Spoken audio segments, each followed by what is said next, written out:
Welcome to the Lead Like a Girl podcast.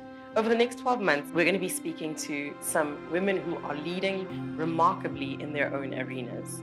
And today, I'm chatting to Buhle and Kudz, and she is an amazing, amazing woman. Buhle, one of my favorite things is hearing about you secondhand from someone who described you as a boss, and then actually meeting you and finding out that was true.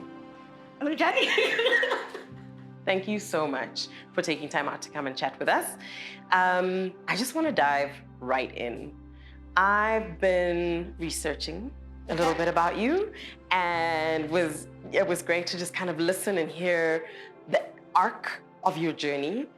You are the queen of adaptation. That's fair.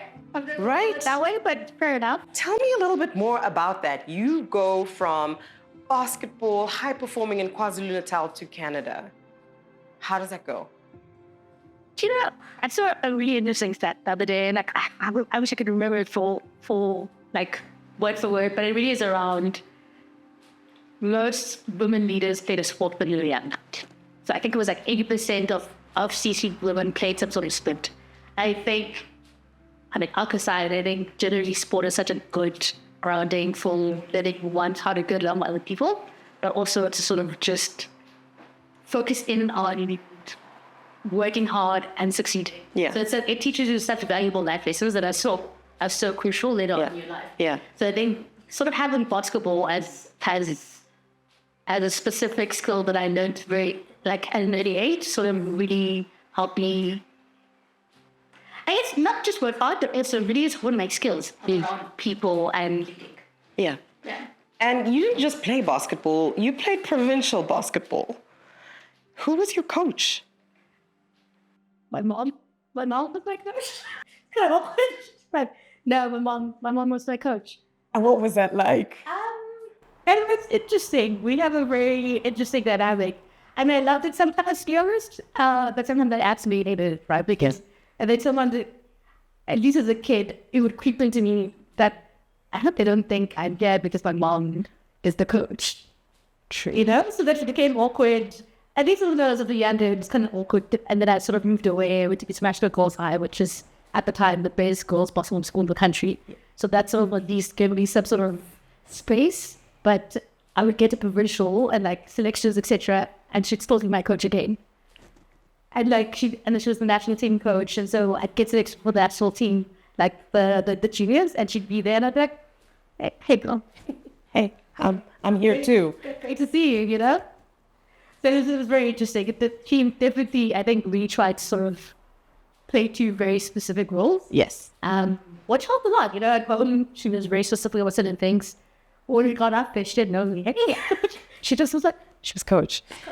That's so interesting. So to have your mom lead at home and on the basketball court, and also then to also try and assert your own skill and your own personality on the basketball court, that's quite a big dynamic. yes.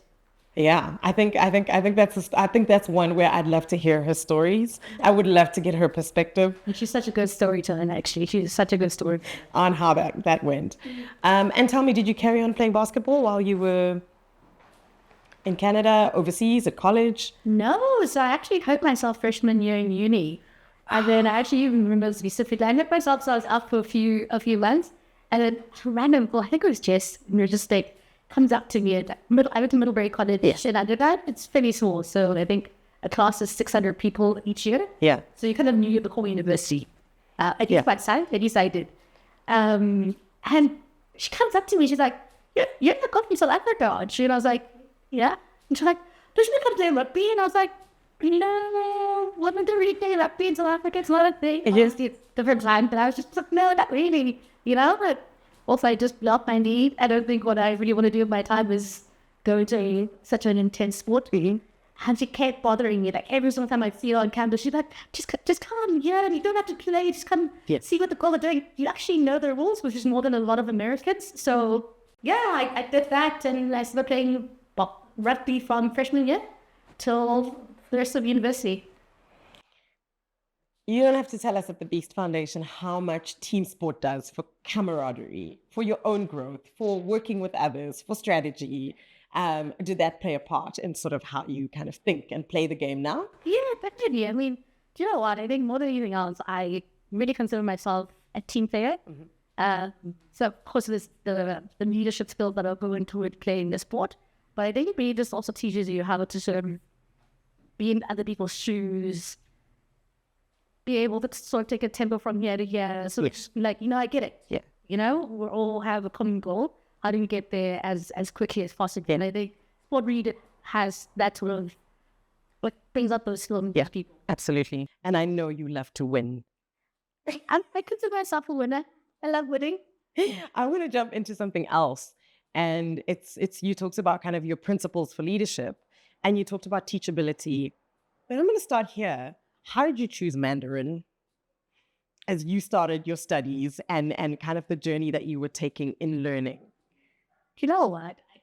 It actually is very random, and there's no straight story to it. So I actually got an internship at Star Chartered Bank in London because I went to a high school that believed in world peace, which is great. Like, I believe in world peace, but I really believe in world peace. And I kind of, at that point in time, I really thought, Oxfam, World Bank, that was some of the trajectory I was doing it. And the reason we had the opportunity to actually apply for the internship is because the group CEO of Standard Chartered actually went to my high school gap. All right. So he was like, the too hippy dippy. Give me some real life skills. I actually remember the first, and everything I went to college was 2 years. Yeah. First year I applied for the internship, I didn't get in. I'm not used to not getting in. I know it really hard. Okay. The second year I applied again and I got in. But Peter Sands at the time, the group CEO of Standard Chartered, made it a point sort of always to with us. And I'd already gone into middle range. I spoke French decently well at the time, and now I actually don't, but story for another day. But we're having a chat, and he was like, going to middle grade, what are you doing? I was like, I don't know. I was like, guess I should probably do something difficult. The middle grade is the best language school in the US. And I should do something difficult, like, my French not completely fluent. And he was like, you're African. I was like, yeah, I know, but like, he's like, I don't know. I mean, I feel with me, I probably do Mandarin. And I was like, so that's fair chat. I mean, it is the hardest thing that they teach. I mean, that took me to that even 10 hours, but I just found Mandarin to be a bit more practical from an academic's perspective. So it kind of, I think Peter, to be honest, Peter is really what encouraged it. Yeah. Who encouraged it, and it makes sense from the fact that I want to come back to the continent, and you're really going through this massive drive of Chinese investing in Africa. Kind of, yeah. And has it worked in your corporate life? I did not use Mandarin at all. Okay. I didn't use it when I first started, to be honest. I mean, it was kind of always a running joke in the office where I was an advisory, I was mergers and acquisitions advisory, and we'd get Chinese clients and you could speak to them, but they speak English. We could all speak to them.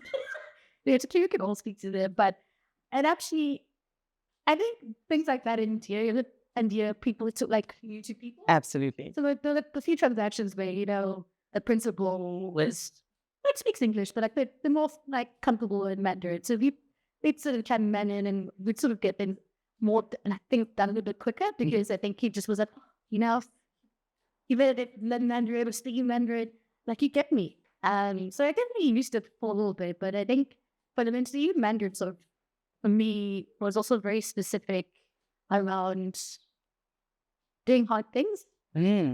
Ma'am, you know how to do hard things well. And I say well because I see the outputs later. Lots of people try hard things. Not a lot of people complete that degree in the Mandarin. So how are you getting through? I don't know. Honestly, I think you just don't want it. Again, I think, guys, and this is why I also sometimes struggle with like motivational books, because I'm like, if you don't want better for yourself, no book is really going to get you there, right? I think the one thing I've I've always had is that I want to get to the end goal. I want to be good. So even manually was that. I got my first C ever in my life in Mandarin. Hold C for the first time. That was first year university. I was like, oh, I didn't cry. But I was like, Let's see, people get this. That's the thing. But I just definitely wanted to do better, to be honest. I think I sat back, and I think because I found teachers approachable, I remember sitting down with one of my professors who last show and just being like, oh, I don't know how to deal with this. I've never gotten to see my life. And he said, no, I mean, your heart is in the right place. You just need to work harder. I was like, oh, okay. And okay, that's fair. And like, check that people teach Chinese that are very Chinese in their characteristics. Yes. Because they spend a lot of time in China and they're very much like, well, you're either getting it done or you're not getting it done. There's no sort of hand-holding. My personality doesn't suit all this hard work. Very much so. So, You so simply put some really solid principles together. And the grind and getting your nose to the work, not giving up, setting an acceptable standard. So having been a first-year university student, a lot of us are like, C's happen. No, that was not the standard you were working to. And so it's so good to kind of hear you say, like, it's not a negotiable. You have to reach that standard and then be the best at it. I think that's really, really one of the things that I admire about you, in the way that you just bring that standard up and hold yourself to it first, more before you even expect that of others. So I'm talking to Buhle, and she has achieved so much. And I would say it is undergirded by just a purity and a focus around working hard and excelling in the areas that she's worked in. So I want to turn that around a little bit and ask, how do you rest? how do I get rest? That's a good question. And actually, I do rest. I know it might not seem like it because I'm actually on the go a lot. Yeah. But I also, at a point, again, people's lives go through different phases. Yeah. And I think I'm at a point where I feel like I'm a pretty fulfilling and balanced life. So I guess I read. I know it seems like, and it's active rest a little bit, but kind of takes my mind off. Because I think that kind of because I constantly want to do more. I run the danger of always working. Yeah. Saturday, Sunday, always working. Yeah. So I read. Great. I run. Yes. I nap. I have a bit now. No, it's actually a bit of a joke in the office, to be honest. Like, sometimes I'll do it after like an evening nap, and I'll come back and I'll actually take a nap before bed. Right. Before I make dinner. And people don't do that. And I'm like, but why not? And who makes their lives? I needed a nap after work and I napped and I feel so much better. But I also make it a point to, like, at least once a quarter, take a Friday off, do it every weekend, just to calm down. Yeah, absolutely. You talk so easily about balance, and I see it because I know a little bit about the solid friendships that you have. I know a little bit about how many people are around your table eating. How has your community also helped you keep that balance? So much so.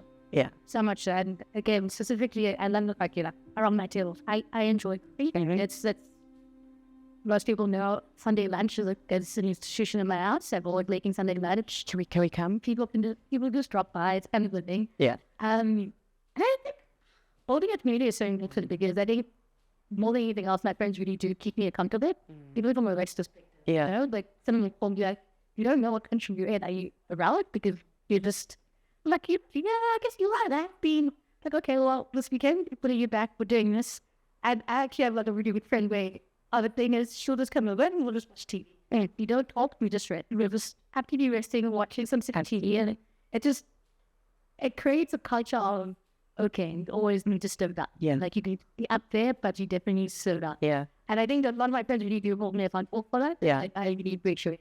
Yeah, that's amazing. Community is, I think, one of those powerful ways in which women refresh, but also lead together. And I think everyone thinks of leading and you're in this corporate space, but I think of the women who are leading in your life around your rest, or just around like making sure you feel connected. I think there's different roles we play in making that possible. As you spoke about building on things and how your next journey was an opportunity to carry on to your end goal of making impact. Just talk more to me about that, because honestly, my 19-year-old self wishes I'd heard it. I think I take for granted how much support I had growing up. I think I had my mom fully disciplined, and when I didn't enjoy it. Okay. But my parents also were, and much as there was definitely discipline, it very much was a space to go, oh, do your own thing, you know? And again, I take it for granted all the time, but it's such a specific thing between, not that all them, I wish my parents were a bit stricter, I wish they were specifically, but because they gave me such a good base, I think I could make those decisions myself a bit better. So all bit of that really is, even in the UCT thing, after I got my full scholarship to UWC in Canada, I was very adamant about coming back to Cape Town, because that's all I knew growing up in KZN was the book. Yes, the printed at home, what you really want is that UCT spot, you know? And I went to Canada, and I remember calling, I called my mom on my dad, and she says, I think it's fine to learn at university. He's like, here's quite a situation, so I don't really have to pay. Or I think, oh, is that what you want to do? And I was like, I need to come home anyways, you know? Yeah. Sure, UCT, I don't have to pay. Whereas, like, if I get a full scholarship to uni in the US, makes life easier for everyone. Absolutely. So I think that in itself, because they allowed me, one, because they built in this confidence. Yeah. It was easy for me to make decisions. But also knowing that I had them meant that even if there was a misstep, I knew I could sort of go home and go, hey, that didn't work out. That didn't work out. And what else to do? And to be honest, my parents weren't, they're quite like leading parents in the sense that, oh, this is what you must do. What do you think would make sense for you? And was Oxford in the same vein? Was that kind of this is now a new opportunity, I could take that up, I could do something else? Do you know what? It's always so funny when you reflect and you speak to other people. Because, I was really happy and I got Oxford and I was like, that's amazing, you know? It's a great school. My cousin close to you goes, well, Oxford are you going to go if you didn't go to Oxford? You can't even expect you to go to Oxford. And I just was like, oh, if you really take the part and have a hard work to do some of these things that you just kind of expected. Exactly. But I think Oxford makes sense in the sense that I have such a passion for its continent. Mm-hmm. I think there's very few universities that have such a huge emphasis on Africa, and Oxford is one of them. Not just the business school I read, but the whole university. So any sort of masters that I did, I think I always wanted to ensure that I had touch points to Africa. Yeah. So I could learn more about Africa and connect with more Africans. Because if that was in Africa, to be honest, obviously, but Oxford has such a tradition. Yeah. So plugging into that network that just made a lot of sense. Yeah. I really am I do wish that there had been a time in my life that was something that I could have seen and thought through and known, and how the different parts of your journey can still lead you really, I think, to your final agenda. So I love that the confidence is the basis, and I absolutely, like, if you don't believe in yourself, there's nothing anyone can do for you. You know, it's if we could sell a pill of belief. Oh, right? Totally different world. But I think that confidence and the freedom your parents gave you to explore that was a big part. And then as a young woman living away from home in international, colleges and studying and still having a perspective on what I'm going to do is going to come back and change where I'm coming from. I don't know. I think that has to be because people love and care where they're coming from. And they've had people who love and care about them. It's much easier to leave if nothing has looked the same. And if you hadn't come back, I think there's so many women and people in your industry and through the businesses you've impacted that wouldn't actually be seeing your end goal, that wouldn't actually be seeing a kind of prosperity that they're experiencing. So that's really cool. Yes. Buhle, you were saying something so important about where you lead from or what people think leadership looks like. Yeah.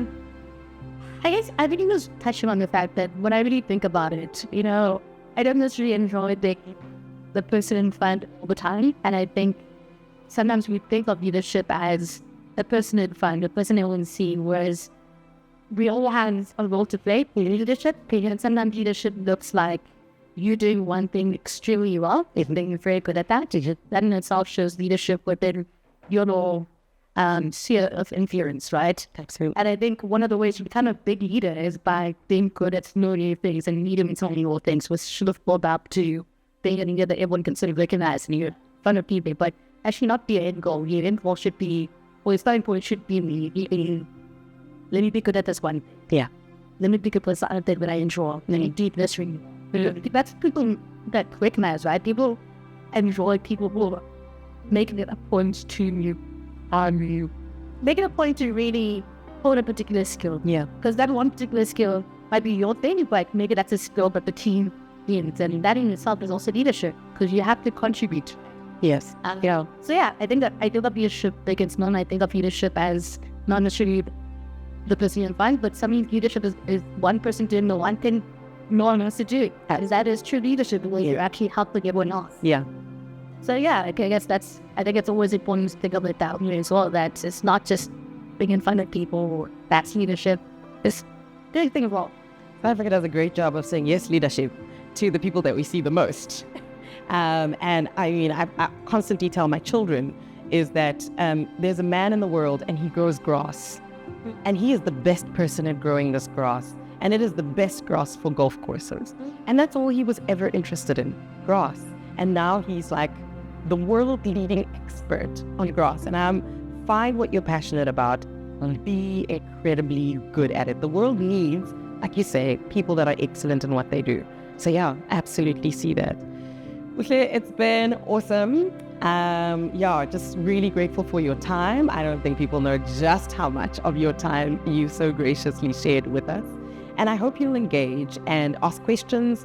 Come onto the website leadlikeagirl.co.za, and we are just really trying to learn the lessons from those that are in the arena. I love the Brené Brown story about it's not those of us that are standing around watching, criticizing, trying to have a say on what others are doing. It's actually how we show up in our own arena, and I think Buhle has touched so beautifully on that. So I hope you feel encouraged to lead in your own arena and to do so excellently. Thank you so much, Buhle. Thank you.